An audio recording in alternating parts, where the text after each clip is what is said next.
You always make things worse. My mother's voice crackled through the phone, each word striking like a physical blow.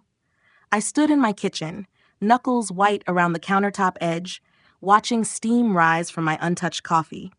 The accusation wasn't new, but this time, I hadn't even been present for the disaster they were blaming me for. My name is Elena, and for 32 years, I've been my family's designated scapegoat, their emotional waste disposal system where blame, frustration, and disappointment were routinely dumped.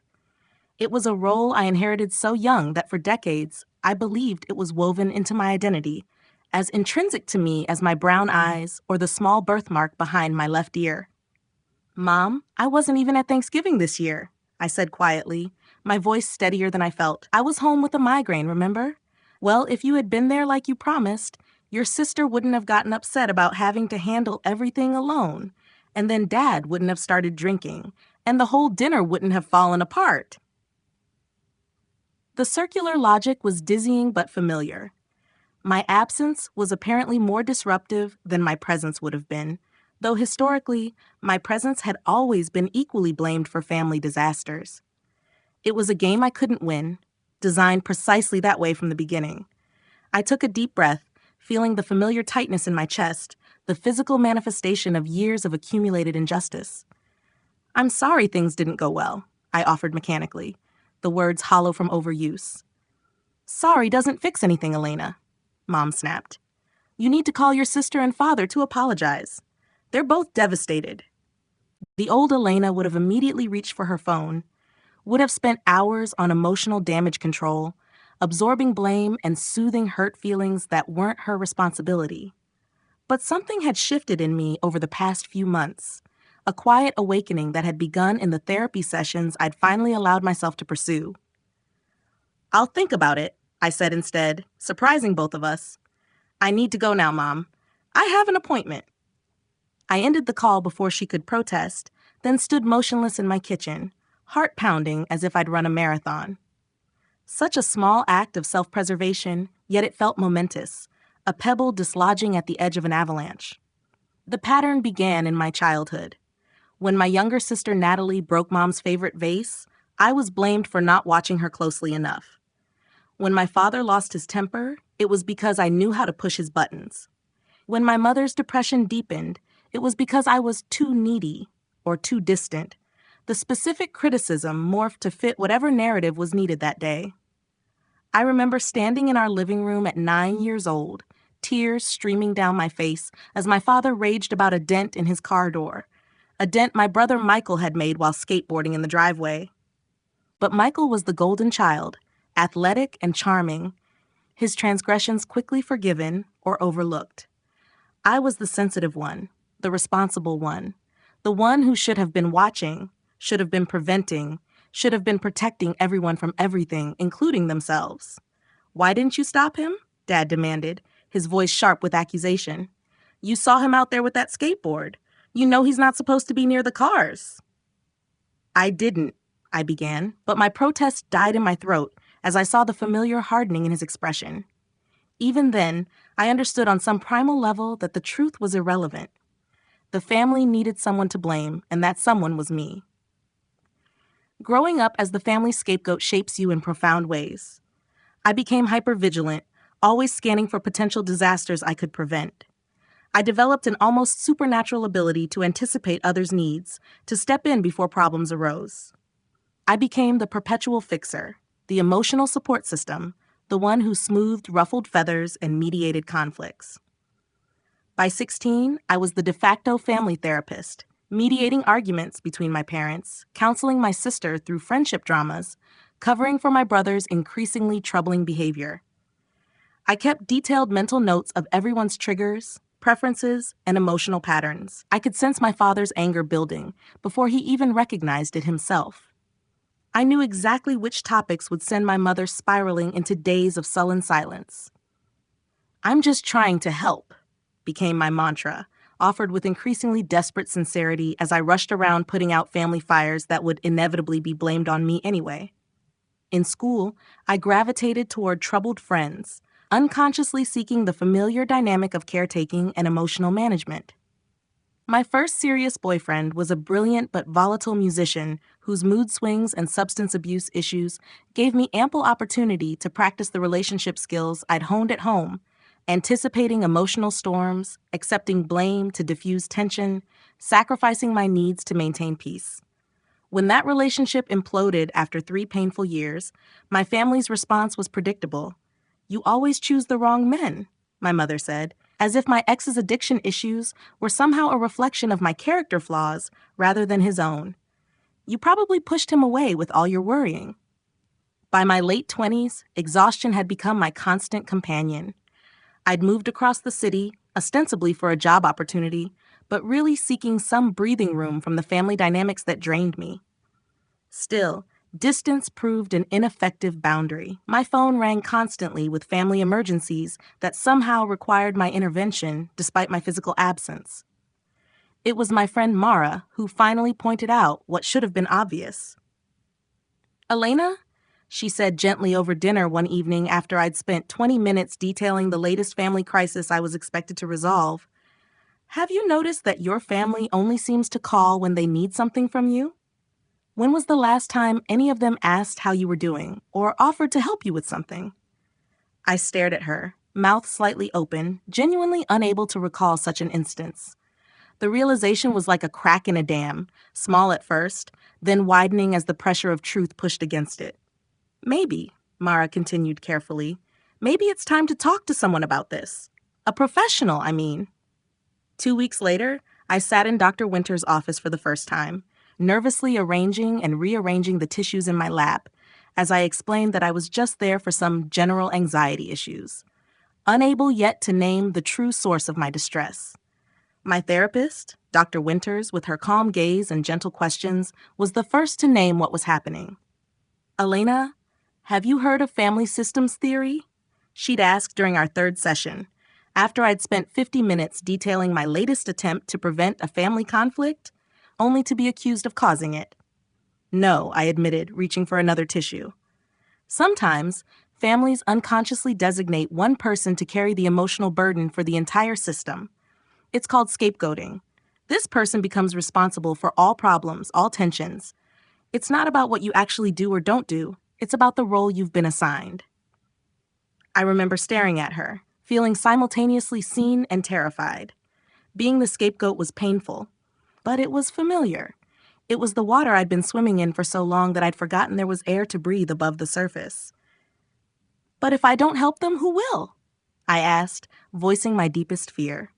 Dr. Winters leaned forward slightly. "That's not your responsibility, Alina. And more importantly, has your help ever actually fixed the underlying problems?" The question lingered with me for weeks afterward.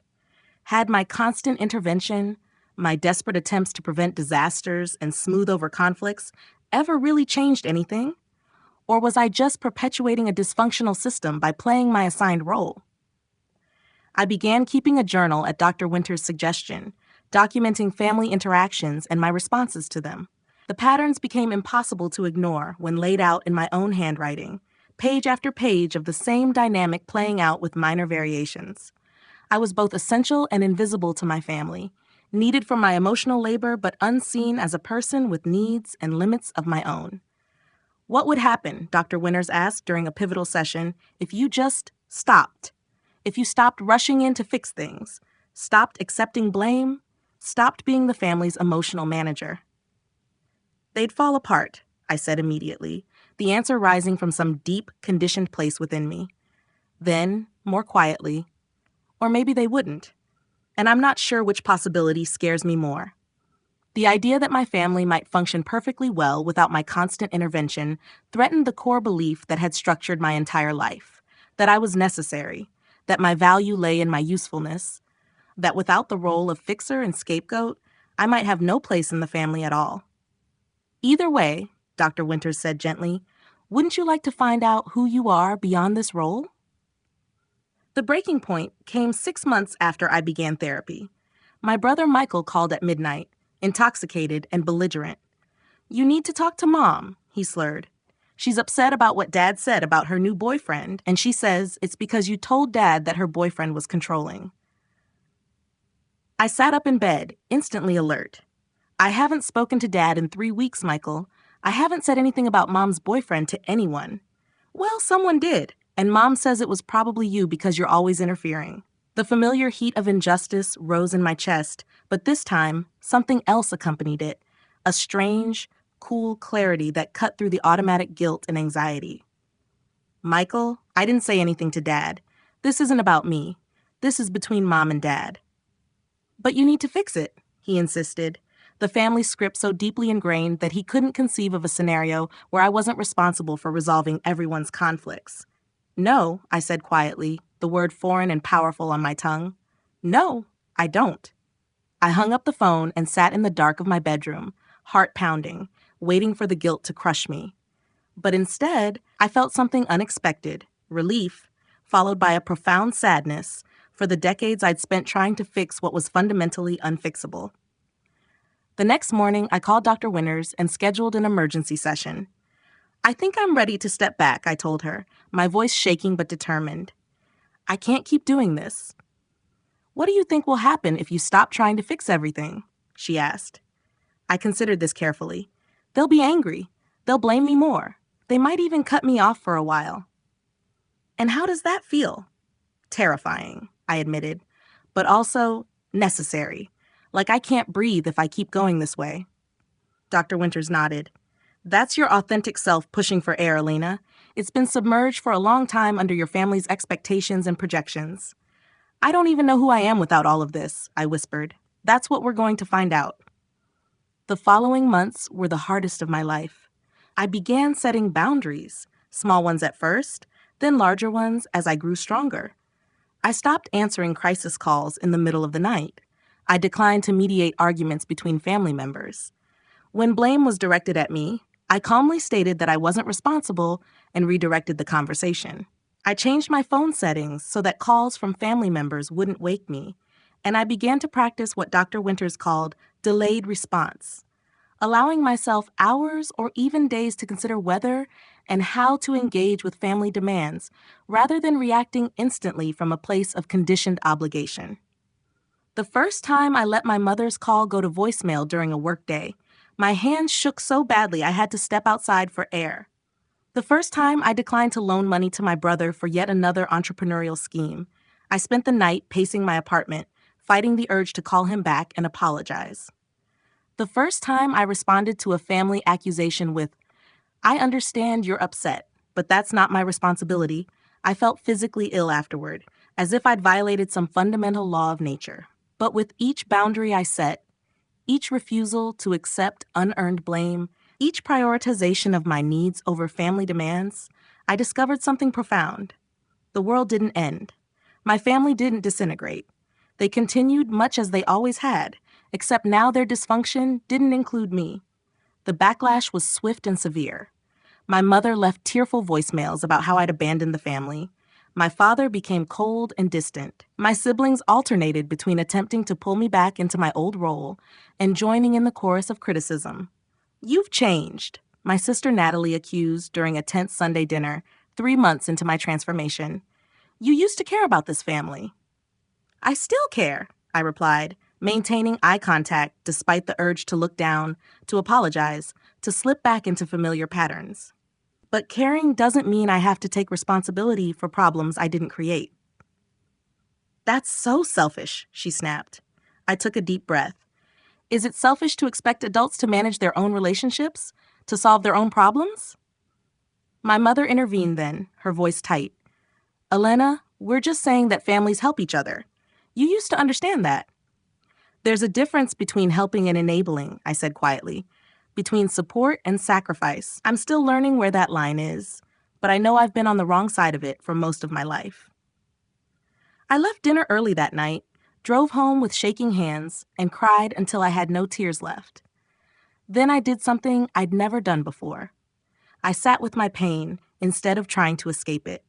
I acknowledged how deeply it hurt to be cast out of my family for the crime of self-preservation. And in that acknowledgement, I found a strange new strength. I began to fill the space that family drama had previously occupied with exploration. I signed up for a photography class I'd been interested in for years, but never pursued because family emergencies always took precedence. I joined a hiking group and discovered the meditative peace of forest trails. I made new friends who knew nothing of my family history, who saw me simply as Alina, not as the fixer, not as the scapegoat, just as a woman with interests and ideas and a quiet sense of humor that had been buried under years of family obligation. In therapy, I worked through the grief of losing the family I'd always wanted but never had, the supportive, loving family that existed in my imagination but not in reality. Dr. Winters helped me see that my caretaking role had been a way of trying to create that family through sheer force of will, as if by managing everyone's emotions perfectly, by absorbing all blame and diffusing all conflict, I could somehow transform them into the loving, supportive people I needed them to be. You can't love people into being different, she told me during a particularly difficult session. You can only love them as they are, from a distance that keeps you safe, or choose to redirect that love toward yourself and others who can reciprocate it. As months passed, I began to discover who Alina was beneath the scapegoat label. I found that I loved early mornings, something I'd never known because I'd spent so many nights handling family emergencies that I rarely saw dawn by choice. I discovered a passion for photography, capturing moments of beauty in the ordinary world. I made new friends who didn't need me to fix their problems, who simply enjoyed my company. I learned that I had opinions about politics, religion, and social issues that had nothing to do with keeping the peace or avoiding conflict. I discovered preferences in food, music, and literature that had been submerged beneath the constant work of anticipating others' desires. I found that I loved spicy food, instrumental jazz, and historical fiction, small revelations that felt revolutionary. Most startlingly, I found joy. Pure, uncomplicated moments of happiness that weren't contingent on having successfully navigated a family crisis or prevented a disaster. Joy that belonged solely to me. My family's narrative about me shifted in my absence. Without me there to blame, the dysfunction continued, but the story changed. Now I was selfish, cold, uncaring, the daughter and sister who had abandoned her family when they needed her most. The irony wasn't lost on me. I'd been pushed out of the family circle long ago, made into an emotional outsider whose only value was as a repository for blame. Now that I'd accepted that position and physically removed myself, they were furious. Dr. Winters helped me see the truth. They're angry because you've disrupted the system, Elena. Systems always resist change, even when the change is healthy. But am I wrong? I asked her during a particularly difficult session after my mother had called to tell me that my absence from a family gathering had ruined everything and torn the family apart. Do you think you're wrong? Dr. Winters countered. I considered the question carefully. No, I said finally. I think I'm just grieving the family I wished I had instead of accepting the one I actually have. That realization, that my pain stemmed not from what was happening, but from the gap between reality and my desperate wishes, marked a turning point. I began to release the fantasy family I'd been clinging to and accept the truth of the one I actually had. Imperfect people who loved me in their way, but who weren't capable of seeing me clearly or meeting my emotional needs. With that acceptance came a strange peace. I stopped expecting my mother to suddenly develop the emotional awareness to validate my feelings. I stopped hoping my father would apologize for decades of unfair blame. I stopped waiting for my siblings to recognize the dynamic that had shaped all of our lives. Instead, I focused on building connections with people who could see me clearly, friends who valued my sensitivity rather than exploiting it, colleagues who appreciated my insights without expecting emotional labor, eventually even a man who loved me for who I was rather than what I could do for him. I maintained minimal contact with my family, calling on holidays and birthdays, sending cards and gifts, but declining invitations to gatherings that historically devolved into drama with me as the designated target. I was civil but distant, friendly but firm in my boundaries. Some family members adapted better than others. My father, surprisingly, seemed to develop a grudging respect for my new boundaries, though he never acknowledged the role he'd played in necessitating them. My mother fluctuated between tearful guilt trips and angry accusations, unable to reconcile her image of the dutiful daughter with the autonomous woman I'd become. My brother continued to reach out only when he needed something, and when I declined, would disappear again for months. The call from my sister came almost exactly 1 year after I'd begun setting boundaries. I was in my small backyard garden, photographing a monarch butterfly that had landed on my lavender plant when my phone buzzed. Elena? Natalie's voice sounded different, hesitant, lacking its usual accusatory edge. Hi, Nat, I said cautiously.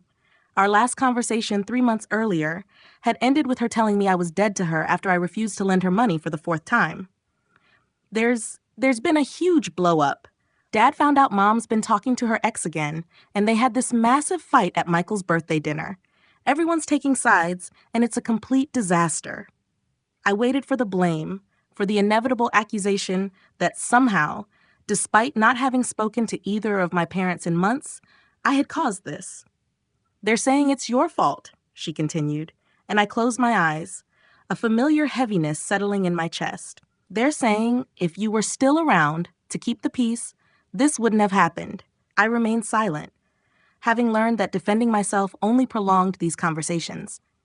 But then Natalie surprised me. But that's bullshit, isn't it? Her voice cracked slightly. You weren't even there. You haven't been around for any of it, and things are worse than ever. The butterfly on my lavender fluttered its wings, preparing for flight. It's not your job to fix Mom and Dad, Natalie continued, her voice growing stronger. It never was, I think. I think I've been blaming you too, and that wasn't fair. The butterfly took off, rising into the clear blue sky above my small sanctuary of a garden. No, I agreed softly. It wasn't fair. I've been seeing someone, she admitted after a brief silence. A therapist, I mean. After you started pulling back. It made me think about some things. I felt a complex wave of emotions, hope, wariness, a fragile tenderness. That's good, Nat. I'm glad. She's helped me see some patterns. In our family, in myself. She paused. In how we treated you. I took a deep breath, feeling something shift and settle in my chest. It wasn't all bad, I said, surprising myself with the generosity I could now afford from the safety of my boundaries. No, but a lot of it was unfair, and I'm sorry for my part in it. We were both quiet for a moment, the weight of decades of family dynamics hanging between us. I miss you, she admitted. Not the you that fixed everything, just you. Something warm unfurled in my chest, not the desperate hope that had kept me tethered to dysfunctional patterns for decades, but something more grounded and tentative. I miss you too, Nat. Could we maybe get coffee sometime? Just to talk? No family drama, I promise. I watched the butterfly disappear into the distance, its delicate wings carrying it effortlessly on currents of air.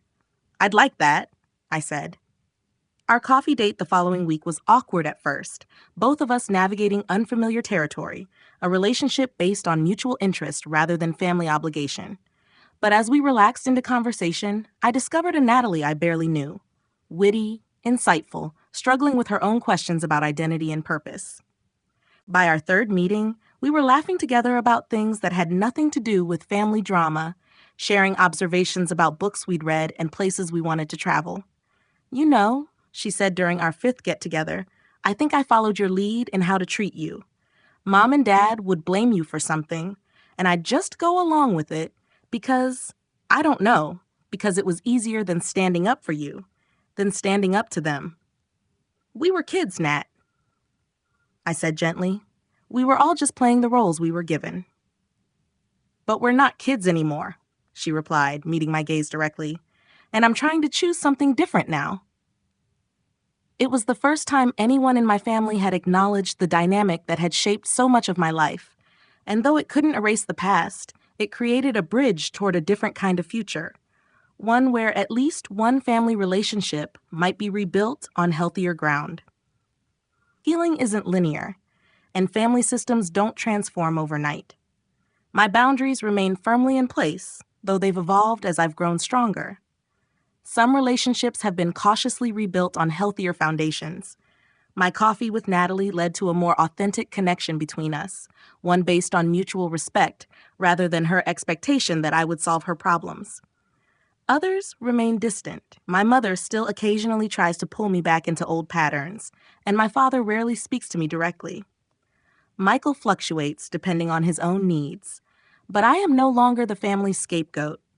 I've stepped out of that role permanently, even when they try to push me back into it. The liberation didn't come from confronting them or demanding they change. It came from changing myself, from recognizing that their perception of me was never truly about me at all. There were many moments in this journey when I nearly faltered, when the pull of familiar patterns felt almost irresistible. The first holiday season I spent alone was particularly difficult. Sitting in my apartment on Christmas Day, surrounded by the small decorations I'd put up for myself, fighting the urge to call my family and apologize for boundaries they perceived as rejection. But I held steady, reminding myself that discomfort was not danger, that the pain of growth was preferable to the slow death of self-erasure. I invited friends over for a non-traditional holiday dinner, created new rituals that honored my needs and preferences, and discovered that while family ties are powerful, chosen connections can be equally meaningful. With time and distance, I could see my family more clearly, not as the villains of my story, but as people operating from their own wounds and limitations. My mother, with her desperate need for control born from childhood instability. My father, emotionally stunted by generations of stoic masculinity. My siblings, navigating the same dysfunctional system in their own ways. Understanding didn't obligate me to subject myself to harmful patterns, but it did allow me to hold compassion alongside my boundaries. I learned to distinguish between guilt and responsibility, to recognize when the heavy feeling in my chest was conditioned guilt for abandoning my role versus genuine responsibility for my actions. I learned that saying no didn't make me selfish, that having needs didn't make me demanding, that expecting reciprocity didn't make me unreasonable. The goal isn't to never feel guilty, Dr. Winters told me when I expressed frustration at how persistent these feelings were, despite my intellectual understanding. The goal is to feel the guilt and act according to your values anyway, until eventually the guilt loses its power. She was right. The guilt didn't disappear entirely. Decades of conditioning couldn't be undone overnight, but it became more like background noise than a controlling force. I could acknowledge it without being ruled by it, could feel it without acting from it. On my 34th birthday, 2 years after I began this journey, I took myself to the coast for a weekend alone. Standing on the shore at sunrise, watching waves crest and fall, I realized that the most profound lesson of my healing wasn't about my family at all. It was about the quiet miracle of reclaiming your own life, about the courage it takes to become the protagonist of your own story when you've been cast as a supporting character for so long. The family narrative continues without me at its center, their conflicts and dramas unfolding according to patterns established long before I was born. Sometimes I'm still written into their story as the villain, the selfish daughter who abandoned her responsibilities. But now I understand that their story is not the only one being told. I am writing my own narrative now, one where responsibility is properly placed, where boundaries are honored, where I am neither savior nor scapegoat, but simply human, flawed, learning, growing, and finally irrevocably free. As I walked back along the shore, collecting small, perfect shells that caught my eye, I thought about the concept of chosen family, the connections we build through mutual respect and genuine care rather than biological obligation. I thought about my friend Mara, who had seen my struggle before I could name it myself, about my photography classmates, who had become a community of creative support, about Natalie, the one family member who had been willing to look beyond the familiar narrative and see me as I truly was. Family, I realized, could be redefined, not as a fixed system that demanded my compliance, but as a flexible network of connections based on love, respect, and choice. I picked up one last shell, iridescent and whole despite the ocean's constant tumbling, and placed it in my pocket as a reminder. Like that shell, I had emerged from the turbulent waters of my family system intact, my true self revealed rather than eroded by the journey. The tide was coming in, waves washing away my footprints almost as soon as they were made. I watched them disappear with a sense of peace. Some marks aren't meant to last. Some patterns are better broken. Some journeys lead us away from what we've always known toward what we've always needed. I turned toward the path that led back to my rented cottage, to the birthday cake I'd bought myself, to the small celebration I'd planned with the people who saw and valued me.